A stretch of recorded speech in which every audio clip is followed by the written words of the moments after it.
Hello guys and welcome to this video. Today the article in question is going to be another article, this time around only for masculine singular nouns, okay? But the masculine singular nouns we are going to take into consideration are a special category, and that is because they are starting with X, Y, Z, PS, PN, N, and S plus consonant. Now, before having a panic attack and getting terrorized because of the list of words or because of the mass of this whiteboard, please follow me. Most of these categories are perfectly useless, and that is why either the noun is one or the nouns are very few, and therefore we don't need to remember all of it. We just need to learn one word maybe for each category, and that will do. But also, the very two important categories will be only Z and S plus consonant. But for sake of being clear and being transparent and give you all the info that you might need, here we have a list. So, let's start. So, first and foremost, one A noun is masculine, singular, starting with X, Y, Z, PS, PN, N, and S plus consonant. We don't use il, which is the regular article, but we use la. Okay? So, article of today, actually, we shall put it here, will be la. Okay? Now, X, for instance, we have la xylophone, the xylophone, which is a musical instrument, and another word that I could think of could be la xenophobe, which again, it's not really, it's used sometimes, it's not really that important to know right now, and it's a xenophobe, right? La, maybe right now is just the right time, considering how the world is going crazy. But here we are, la xenophobe, okay? So xylophone and xenophobe. And guys, those are words that come from ancient Greek. X is not part of our alphabet. We don't have many other nouns starting with X. So that's pretty much it about X. Let's go to Y. Again, Y is not part of our alphabet, therefore we really don't have it.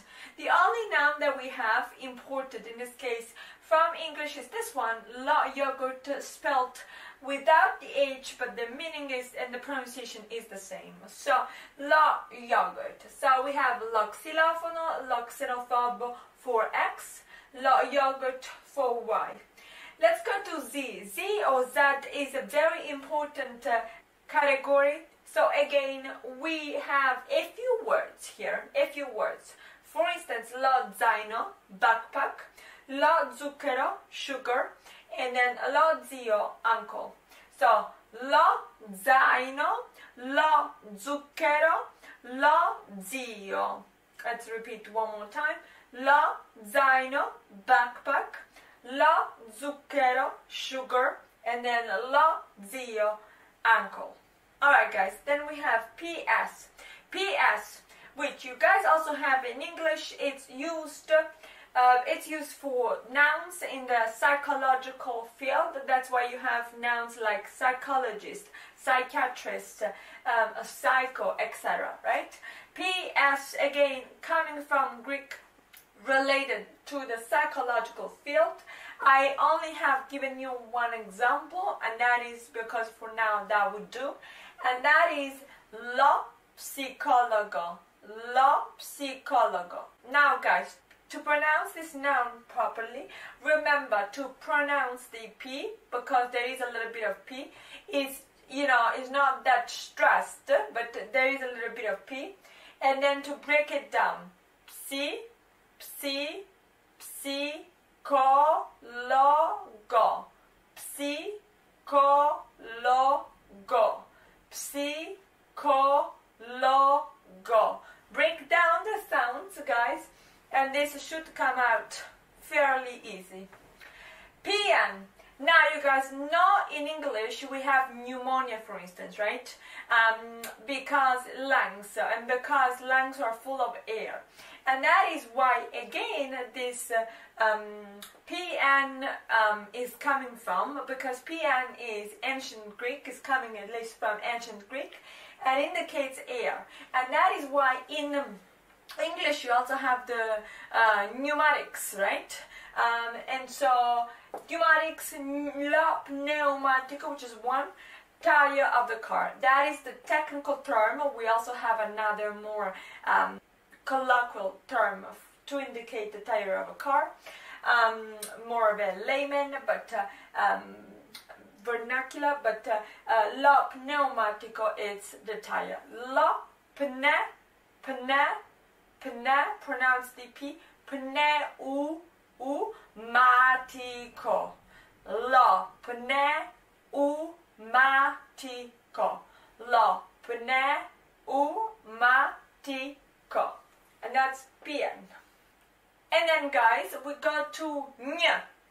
We know this from baño. That is a ñ. That is not GN, adverb. It's a ñ. If you guys are Spanish, is this sound right here, basically, I guess, right? So, I guess. I'm not sure. I do not speak Spanish, but hopefully you'll understand me. Ñ.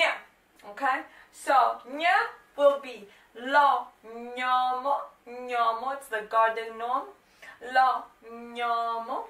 And then lo gnocco. Lo gnocco. Now, lo ñomo, garden gnome. Lo gnocco, I put here gnocchi. However, lo gnocco, it's also a slang term for handsome guys.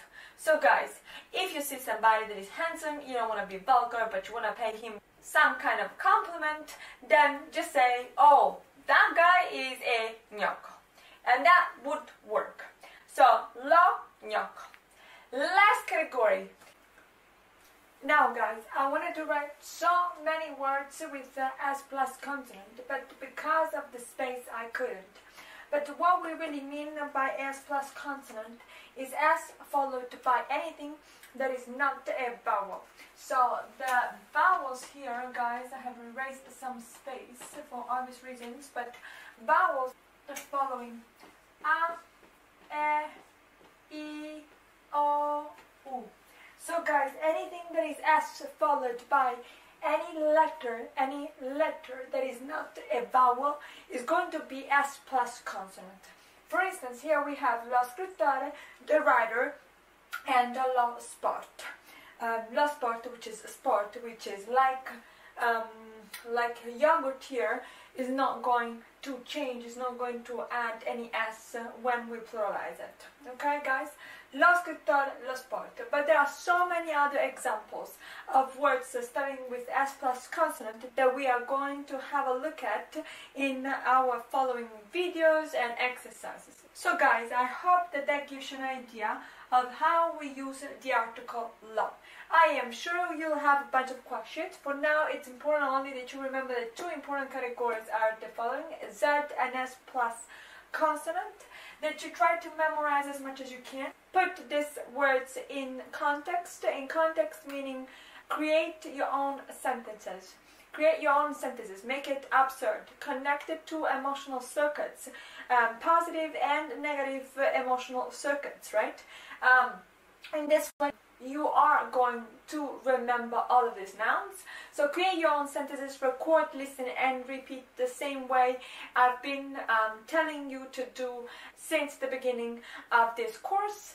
And guys, now we're gonna go to Li, so we're actually gonna have all of this all over again, you know, with the plural version. So we're actually gonna have an understanding of lo and its plural Li. Guys, keep up the good work. We're almost there. We're almost done. So I'll talk to you very, very soon with the plural for lo.